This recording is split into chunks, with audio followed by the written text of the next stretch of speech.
Hello' guys, good morning. So' যোৱাকালি দোকানৰ ফ্ৰণ্টৰ ড্ৰেইনটো খান্দি দিয়াৰ কাৰণে বৰকৈ প্ৰয়োজন হোৱাৰ কাৰণে দুখন তক্তা লৈ লৈছিলোঁ দোকানত নিবলৈ।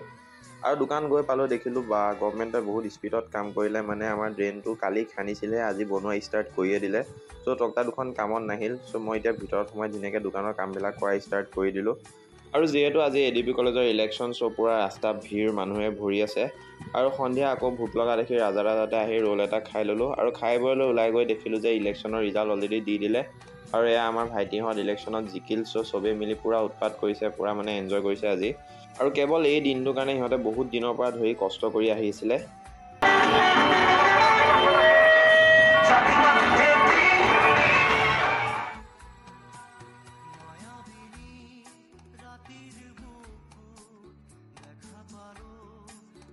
আৰু এইফালে আমাৰ মিষ্টাৰ ভাইচ প্ৰেছিডেণ্ট হিচাপে জয়লাভ কৰিছে, আৰু এইফালে আহমদ আলী AGS হিচাপে জয়লাভ কৰিছে, আৰু এই আমাৰ KK GS হিচাপে জয়লাভ কৰিছে। চ' চবেই নিজৰ নিজৰ ৰেলী উলিয়াই একেলগে ফূৰ্তি কৰিছে। আৰু এতিয়া প্ৰেছিডেণ্ট হিচাপে জয়লাভ কৰা বিৰাজহঁতেও এতিয়া ৰেলী উলিয়াইছে। চ' সকলোকে মোৰ ফালৰ পৰা অভিনন্দন জনালোঁ, আৰু আশা কৰিছোঁ সকলোৱে কলেজৰ কামবোৰ একেলগে মিলি ভালকৈ কৰি যাব। চ' আজিলৈ আহিছোঁ গাইজ, বাই বাই, কাইলৈ লগ পাম।